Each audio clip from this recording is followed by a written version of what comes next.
எதுக்கு இப்படி பார்த்துனே இருக்கிற? என்ன வேணும்? நீதான். ஏய், என்னடி பாக்குற? வேணா, அம்மா வந்துருவாங்க. ஏய், சொன்னா மாத்திரை காலி ஆயிடுச்சு, இந்த வாங்கிட்டு வந்துடுறேம்மா.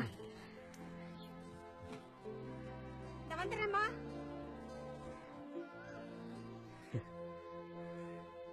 பாத்துட்டாங்க தானே? மாமா நீ சிரிச்ச மாமா. லூஸ், பாத்துட்டாங்கடி. பார்த்தா என்னப்ப? நான் நீ நான் வாழவே